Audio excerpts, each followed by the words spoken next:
مسلمانوں کو روب دکھائیں گے مگر امریکہ کے سامنے جھک جائیں گے.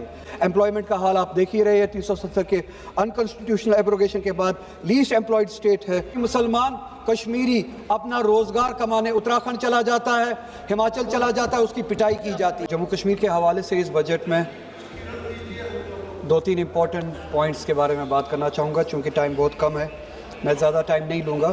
ایک تو کیپٹل ایکسپینڈیچر کے بارے میں کتنا سیریسنس ہے اس گورنمنٹ کا جموں کشمیر کے حوالے سے کہ 50,000 کروڑ کے قریب جو لوکیشن ہے جموں کشمیر کی, اس میں سے صرف 0.25%, 1% بھی نہیں, کیپٹل ایکسپینڈیچر کے لیے جو ہے ایئرمارک کیا گیا ہے 100 کروڑ کے قریب پیسہ.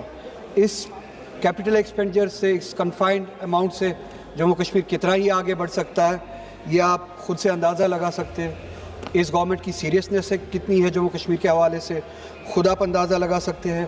اور ان کی سیریسنس کہاں پہ اس بات سے پتہ چلتا ہے کہ 10,000 کروڑ کے قریب پولیس کے لیے ایئر مارک کیے گئے ہیں, لوکیشن کی گئی ہے 10,000 کروڑ کے قریب پیسے اس بجٹ میں, مگر کیپٹل ایکسپینڈیچر کے لیے جموں کشمیر سے جس سے ریڑھ کی ہڈی کھڑی ہو سکتی ہے, جس سے امپلائمنٹ بن سکتی ہے, جس سے ترقی کر سکتا ہے جموں کشمیر, وہاں پہ صرف 100 کروڑ روپے.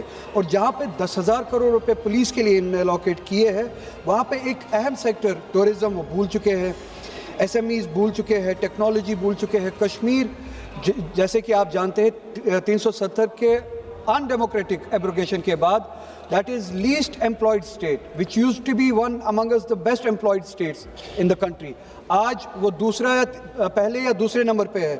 اب جہاں سے جموں کشمیر اپنی امپلائمنٹ جنریٹ کر سکتا تھا, پرائیویٹ سیکٹر, وہ ٹورزم کے حوالے سے ہو, ہارٹیکلچر کے حوالے سے ہو, ٹیکنالوجی کے حوالے سے ہو, ایس ایم ایز, اس کے لیے بالکل کوئی انیشیٹو نہیں ہے, کوئی ایئر مارک نہیں کیا گیا ہے, کوئی انیشیٹو نہیں, کوئی انسینٹیوز نہیں اس بجٹ میں. ہارٹیکلچر کے حوالے سے, کشمیر کے حوالے سے, جموں کشمیر کے حوالے سے ایک بات بہت عجیب ہے کہ جب طاقت دکھانی ہو تو کشمیری لوگوں کو دکھاتے ہیں, جموں کشمیر کے لوگوں کو دکھاتے ہیں.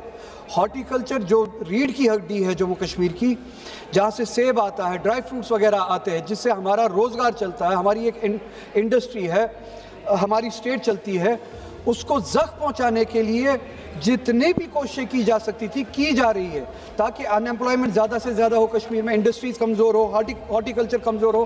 ایک مثال آپ کے سامنے ہے, روب دکھائیں گے کشمیریوں کو, مسلمانوں کو روب دکھائیں گے مگر امریکہ کے سامنے جھک جائیں گے. امپورٹ ڈیوٹیز ختم کر دی گئی ہے پروڈکٹس پہ, باہر سے, امریکہ سے, ایران سے یا دوسرے ممالک سے, امریکہ سے بالخصوص یہ ریسنٹ ڈیل کے بعد جہاں پہ یہ جھک گئے امریکہ کے سامنے, امپورٹ ڈیوٹیز ختم کی گئی ہے امریکہ کے امپورٹ پہ, اور جموں کشمیر کا سیب پروڈکٹ جو اسے سفر کرے گا. یہ ایک سوچی سمجھی سازش مجھے لگتی ہے جموں کشمیر کی انڈسٹری کو کمزور کرنے کی. امپلائمنٹ کا حال آپ دیکھ ہی رہے ہیں, 370 کے انکانسٹیٹیوشنل ایبروگیشن کے بعد لیسٹ امپلائڈ اسٹیٹ ہے. اس کے بعد آپ دیکھ لیجئے جل جیون کے لیے 1,500 کروڑ روپے کی لائبلٹی ابھی بھی ہے اس بجٹ میں, اس کے حوالے سے کوئی ذکر نہیں ہے, کوئی ایئرمارک نہیں کیا گیا ہے فنڈز. مسلمانوں کی حالت آپ کو پتہ ہی ہے, میرٹ کم مین اسکالرشپ جو تھی اس ملک میں پچھلے 5 سالوں سے بتدریج کم ہوتی جا رہی ہے. 2023 میں 44 کروڑ تھی, اس بجٹ میں صرف اور صرف 6 لاکھ روپے ہے. Maulana Azad national fellowship programme جو تھا وہ 96 کروڑ جو ہوا کرتا تھا 2023 میں, اب صرف اور صرف 36 کروڑ رہ چکا ہے اس بجٹ میں. پوسٹ میٹرک اسکالرشپس, بس 2 منٹ مین, پوسٹ میٹرک اسکالرشپ جو مائنورٹیز کے لیے ہوا کرتی تھی 2023 میں 1,065 کروڑ روپے, اور اس بجٹ میں 40% سے بھی کم 581 کروڑ روپے.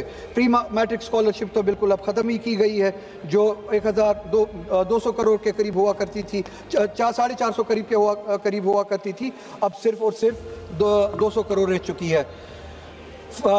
Funding for minority education institutions جس میں مدرسہ وغیرہ بھی آتا تھا, اب 10 کروڑ روپے سے بالکل زیرو پہ آ چکا ہے.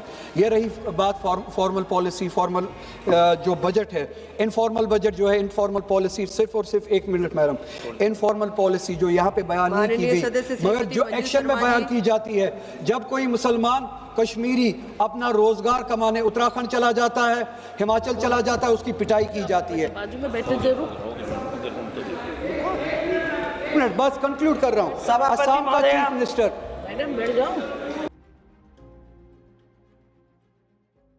you